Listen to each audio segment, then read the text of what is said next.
Hey guys, Tip the Garden Goddess back with Chris James from A Healthy Alternative. So this is it, guys. All that hard work, the weeks of following us. Thank you for following the journey. Chris has a garden, and we are officially about to check to see how well it's been. How long has it been in the ground? I would say 3 months. 3 months. Okay. So, yeah, so probably about 6 weeks ago, I just came by myself and did a quick update on the garden. So, let's just kind of jump back into that. And then this is like 6 weeks after what you're about to watch. Time lapse. Time lapse, yes.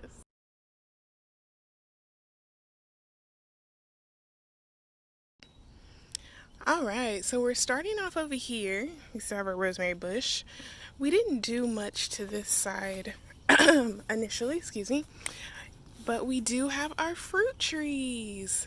I actually forgot what fruit tree this is. Oh, here's a tack. Yeah, that doesn't help me at all. But it looks like it's doing really well, and there is a peach over here. So obviously this is a peach tree. Looking pretty good. Very nice. This tree is growing great. It's getting just enough sun. There's no brown leaves. I don't see a whole bunch of bug infestation. That's doing great. Over here we did put a grapevine in on a trellis that I just threw together. And look what we have here. We have grapes. Wow, that is amazing. This grapevine is doing so great. It's kind of coming off of the it's kind of coming off the trellis, which is fine. It's going a little bit in between the fence, which we kind of don't want. It can grow on the fence, but to be intertwined in the fence is probably not going to be good long term. So a lot of times you just have to train this. I'll just talk to Chris about making sure he's conscious about pulling this from behind the fence. But this looks good. Rose bushes are probably, it's a little hot, probably done blooming for now. But we're gonna walk over here to the other side of the yard. Okay, that shed is gone. There was a huge shed that was right there. And it also looks like they're redoing the fence, which is a great idea. Now, let's check our garden beds. Where is the garden bed? Is the question. So, lots of grass has grown in this garden bed. Just lots of grass. And this stuff definitely needs to be pulled up. Having an in-ground garden bed is great, but you have to make sure you're weeding and things of that nature. Ooh, a little green gecko. Cool looking thing. Anyway, so I'm thinking that's cucumber right there. I have to get closer to look at some of the little sticks I put in. I think that's a pepper or a tomato. This is probably definitely cucumber. I don't think we did any squash, or we might have. Once again, I gotta find the sticks in here. We got our little compost thingamabobbers. That one doesn't have a lid on it for whatever reason. Yeah, so I see a couple of our vegetables doing well. I just really need to get down in there to see what some of this is. Some of these look like tomatoes, some of them look like weeds. I'm not sure. Anyways, I'm going to I came to help him clean this up. So we're going to clean this up real quick, and then I will be back with vegetables versus weeds. Just hopefully this will look a lot nicer after I'm done. All right, I'll be back. All right, so cleaned up some of this grass, and a couple of things to report. So this is where tomatoes should have been, and none of them sprouted. Now, this is kind of what I was assuming. These are planted on 410, I think. Tomatoes need to be started early in the season. I start my tomatoes inside around January because they're just finicky about sprouting outside, and it's a lot of things that want to eat baby tomatoes. So I wasn't expecting much from the tomatoes anyways, so that's good. We actually do have squash over here. And look, I cleaned up. Oh, the bee is gone. There was a bee. The important thing about getting rid of grass and weeds is so the bees can have access to these beautiful flowers. And after cleaning it up, you can see we got some baby squash going on there. So he'll have some squash soon. Also, you know, grass needs nutrients and stuff to grow too. And not only is it blocking sun, but it's taking some of the nutrients from these plants. And so this squash plant is already doing amazing, but I really do expect it to take off now that I've cleaned it up. And then there's another little baby squash plant over there, and that's a flower that I planted. Now over here was supposed to be basil. Yeah, basil didn't come up at all either. Not exactly sure why, but all I know is we ain't got none. So over here is supposed to be bell peppers, and we do have one. It looks really sad and unhappy and hot. So I'm moving the water line a little bit closer to it. Might even water it a little bit more before I leave, but I think it has potential. Maybe we can get some bell peppers out of it. This is another squash plant, I think. So this is supposed to be onions. I don't know how this squash seed got down here. Probably me being messy. But that is definitely another squash plant. Now, to the big kahunas. So over here we have cucumbers, and I can almost guarantee Chris has no idea that he should have been harvesting these cucumbers. They are huge. He has two really big ones over here. That's just from what I saw. I pulled up a lot of the grass, but I don't like messing with vine leaves too much because I feel like the plant knows where the vine needs to go to get the most sun and nutrients and stuff. So the vine is kind of trellising over here, and I didn't want to mess with it too much. But he has those big two cucumbers he needs to harvest, and I saw there's another one over here somewhere. Anyways, he has another one that's going to be ready soon, but lots of little baby cucumbers on the way. But it's important to harvest the big ones, because what's happening is the plant is putting all the energy into this fruit, which has seeds, and it's just really trying to get this one going. So if we harvested this, the plant will put more energy into creating more fruit to make more seeds. So really nice cucumber plant over here for a first-time garden, which I'm assuming is not getting a lot of attention. I want to say that this is a win. The plants that are supposed to be doing good in the summer with the squash and the cucumber are doing really great. The bell pepper, you know, hit or miss, not mad at it. Even got a little volunteer squash over there. The grapes on the other side are doing good. Those fruit trees are doing good. I think for a first-year garden, we're on our way. So I'm excited to send Chris these pictures and show him that he has fruit coming. Yay. All right, so let's update the garden. Let's see what's going on now. It is 105 degrees, and honestly it's been like that for the past 2-3 weeks. It's been ridiculously hot. So there's a lot to learn, a lot to see in this garden. Let's see how Chris fared. Okay, so this is one of the rose bushes. Obviously the rose bushes are done. This is a grapevine. I didn't really do a video. I didn't really put this in any of the videos. At the end of the peach tree video, you saw that Chris was putting this in the ground, but it's doing really well. You see tiny grapes all over this thing. It's growing. I think it was about this height, 2 to 3 feet. Doing anything special with this thing? I just put her in the ground and covered her up with a little dirt and didn't water it, didn't do anything. I think the positioning of it just is in a good spot. And it actually produced fruit the very first month or so, maybe a month and a half.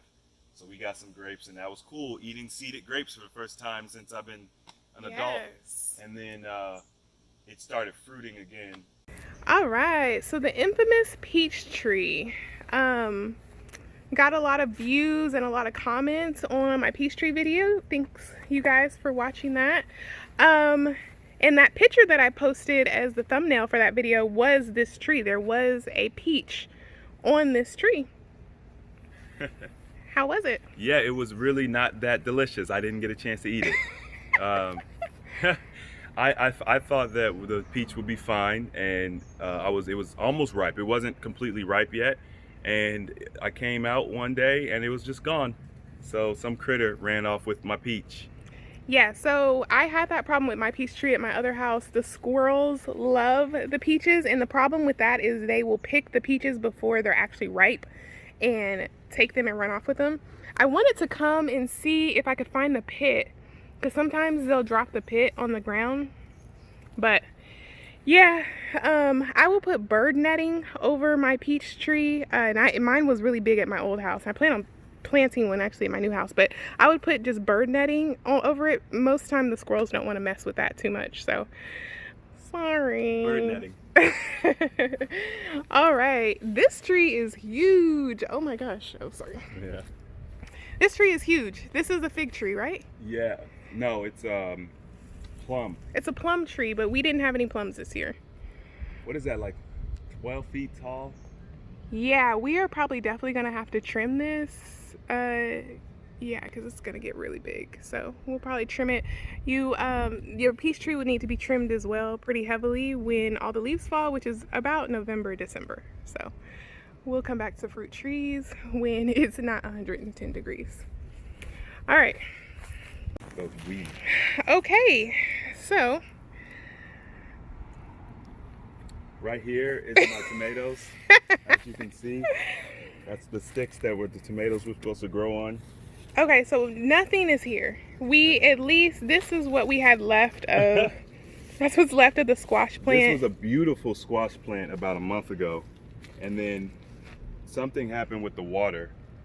One of the pieces broke, and I didn't know what piece it was I needed to replace. So in the time that it took me to figure out which piece and actually get it replaced, this had already started dying because it's been super hot. So it only took a couple of days to kill it with no water. Yeah.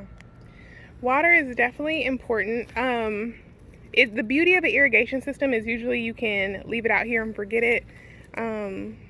You do have to, you gotta look at your garden. So we're gonna come down here. The other squash plant is gone. This is what's left of his cucumber plant, which was doing very well. There's some cucumbers melting down there. Oh gosh. Going back to earth. Right. Here's a new cucumber over here, it looks like. Yeah, it's still, I mean guys, no, is that a cucumber? Yeah. No, it's not. Huh? That's a squash. What? Wait. Is that a cucumber? Cucumber. Yeah, no, it is a cucumber. My bad. Plants have a will to live, guys. Like, they want to live. And even in these bare minimum circumstances, they really do want to live. It really doesn't take a lot to get your plant to go. And there's still flowers on this thing, so. In the shade. Yeah, and there's another cucumber back there. So, not all is lost in the garden. These cucumbers, I mean, things like cucumber squash and stuff, they thrive in this heat though. You just gotta have water, you know? So, I will say this is a success. I do too. Yes. And I got my other garden that's gonna go next year. The ground is being prepared. Yeah, so tell us a little bit more. I don't know if y'all remember the first video where I had this half of the garden and Chris has this half of the garden. Tell us a little bit more about that. Yeah, it just took a long time to get the wood chips. So we basically we cut down trees and stuff in the area, natural trees in the area, and we chipped them and we laid them down. and the goal was to kill all the grass, which the grass over here is the most stubborn, reliable thing. I don't understand why nothing else grows the way the grass does. Right. But there's still grass trying to come up. I put down that heavy paper and then put all of this stuff on top, and the grass is still coming up. Yeah, but most of it's dead. It is, and you can see underneath it's still like, it's not wet, but it Yeah. is better than this stuff over here. Yeah. So yeah. Cool. Do you know what the name of this is? I mean, you know, there's different names. The Back to Eden gardening is like one of the more popular names for it. Yeah. But I don't know if I would call myself that, because I don't know if I'm following it exactly.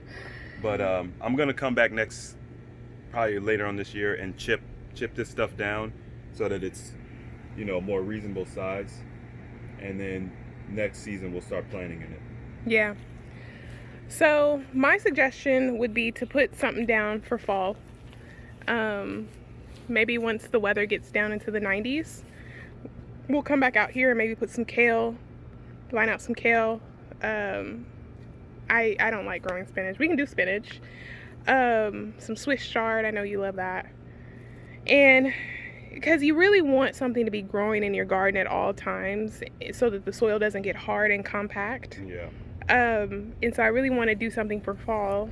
We'll just let the cucumbers keep putting along. But yeah, I feel like this is good. I'm happy. I would have liked to have some squash. I would have liked to have some tomatoes and bell peppers, definitely. But you know, I think it was a learning experience, and next year is going to be much better. We're going to get two fruit trees going, and I'll make sure to cover it with some netting so I can eat my fruit. Yes. All right, guys, there we have it. Chris is officially, a gardener. He's part of the club. He's done it. Y'all, when I say this is like years in the making, how many plants have you killed before this? Like, only like 3. We've really tried. Because in that garden I had on my deck, I probably only put 3 different plants in there. Tomato, cucumber actually survived and actually produced a cucumber, and then basil or dill, and I don't know if we did anything else. Swiss chard. Oh yeah, Swiss chard. That I got that though. I ate that. Yeah. I mean, but at one point you really felt like you couldn't grow anything, right? Like, yeah, you I think really that's felt. Yeah, I didn't. I felt like you had to have a magical green thumb. I don't, so I was still able to grow some stuff. Yeah. So, major takeaways from this season of growing. Water your garden. Check your garden daily. Yes. Learn about pruning. That'd probably be a good idea. And know the parts and pieces to your, what do you call it? The water system. Irrigation system. So Yeah. that you can replace them when they go bad. Let's keep the box. Yeah. So, what about, did you learn anything about yourself as far as this goes? Did I learn anything about myself? I enjoy gardening way more than I thought I would. And I think it's almost therapeutic. Yes. And it's very rewarding to eat food that you grew or that you had played a role in growing. Nature did most of the work, but Yeah. we didn't have a lot of bugs or anything. I didn't see any bugs, Yeah. which was, weird, I guess. No, that's I a don't know. relief. That's, Oh, bugs just eat stressed plants. So I guess if you have healthy plants, the bugs don't try. I don't know. yeah. Well, that's still a lesson to be learned. You didn't really have a lot to eat in your garden, so not a lot of bugs were that attracted to it. But I am so happy you did this. Hopefully you have a new confidence in yourself when it comes to growing. I'm super proud of you. You did great. This is amazing. If he can do it, anybody can do it. Anybody. So if you like my videos, hit the like button, subscribe. Love you guys. Thanks for coming along this journey. Thank you, Chris, for letting me be all up in your personal space and in your yard. Yeah. And we will keep you guys updated. Follow me on Instagram and I'll keep you updated with his pictures, my pictures, all of the above. Love y'all. Peace.